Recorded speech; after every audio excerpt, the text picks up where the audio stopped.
O espírito do homem, ele tem suas funções específicas. Isso é importante que todo cristão conheça, para que aprenda a trabalhar com o seu espírito dentro da espiritualidade e como aplicar suas funções na sua vida diária. Em Provérbios, capítulo 20, versículo 27, o escritor diz que o espírito do homem é a lâmpada do Senhor e que ele esquadrinha o mais íntimo do ser. Veja bem, lâmpada do Senhor é o espírito do homem. É como que o espírito do homem conhece toda a história humana e ele transmite esse conhecimento a Deus através da oração. Ele recolhe o que há no segredo do homem, no íntimo do ser. Ele esquadrinha toda a sua estrutura, desde o momento em que você foi gerado, e conhece a sua história até o momento presente. O que ele faz então? Ele toma todo esse conhecimento que você tem e é através dele que Deus vê, que Deus enxerga, que Deus conhece quem é você, qual é a sua estrutura. Às vezes nós não entendemos por que é que Deus escolhe pessoas ruins para o ministério. Nós pensamos na nossa mentalidade sociológica, moralista, pensamos que todas as pessoas que estão dentro do ministério são pessoas boas, pessoas não corruptas, pessoas verdadeiras. E nem sempre é assim. Encontramos pessoas que têm coração ruim, coração mau. Porém, o ministério deles são prósperos, os ministérios deles são estáveis, são permanentes. Por quê? Porque Deus não vê como vê o homem. O homem vê o que está fora. O homem vê culturalmente. O homem vê moralmente. Porém, Deus vê o que está dentro, o que está no coração, o que está no espírito do homem. Então, por isso é que o escritor de Provérbios diz que o espírito do homem é a lâmpada do Senhor.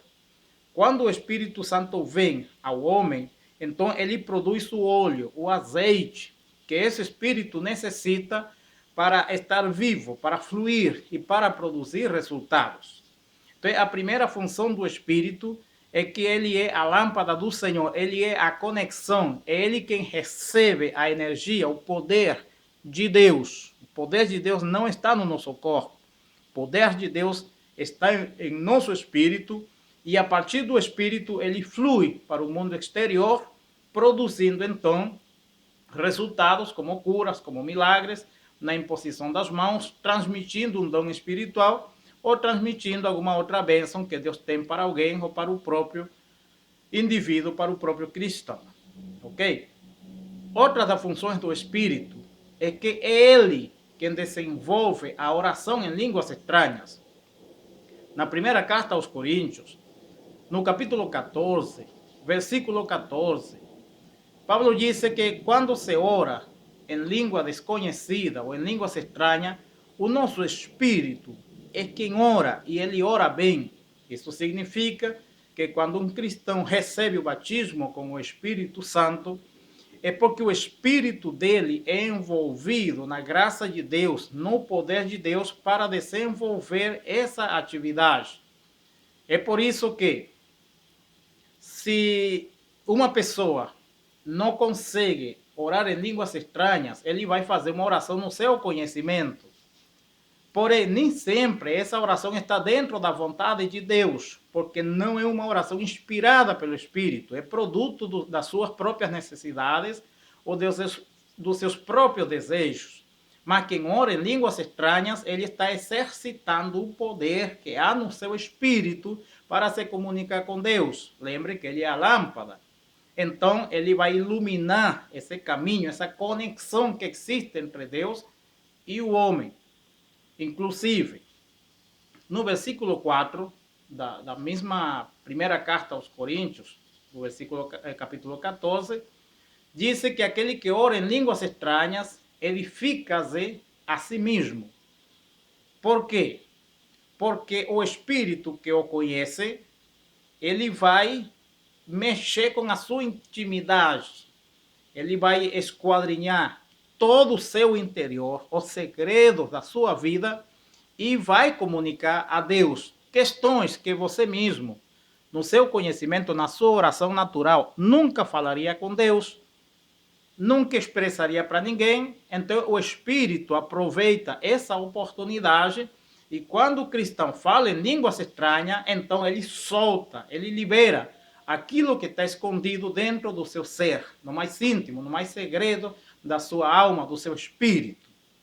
Por isso, essa vantagem, e por isso é que toda igreja tem que orar em línguas estranhas, tem que desenvolver esse dom, tem que desenvolver essa capacidade, porque é uma forma de se edificar, é uma forma de reconstruir sua vida espiritual. Isso é importantíssimo dentro da prática cristã. Então, o cristão que não fala em línguas estranhas, ele se limita um pouco, porque ele só fala para Deus aquilo que está na sua mente. Não há nada que seja revelado pelo Espírito, não há nada a mais, ok? Isso não significa que a sua oração não está sendo ouvida, não. Significa que tem um limite, e a sua oração pode ser superficial, e o outro dia você esquece tudo o que pediu, tudo aquilo que orou a Deus, porque a oração não teve uma consistência espiritual. Então, isso é importante. Quando o espírito é formado e estruturado nesse relacionamento com Deus, ele passa então a interceder e a orar junto com o Espírito Santo. Veja o que está em Romanos, no capítulo 8, do versículo 26 e 27. Paulo disse que nós não sabemos orar como convém. Se temos dúvidas, situações que não sabemos como pedi-las. Por exemplo, um milagre, às vezes nos falta argumentos para orar para que aconteça o milagre, ou para pedir alguma coisa a Deus. Ele diz que esse problema pode ser resolvido quando Deus coloca no nosso espírito gemidos inexprimíveis. Isso significa uma oração inexplicável. Você começa a sentir uma dor, uma angústia dentro do seu espírito, algo que você sabe que não é normal, que não provém de você, porque não há motivo aparente. Mas você está de joelho, está orando de pé e sente aquela angústia, sente aquela dor.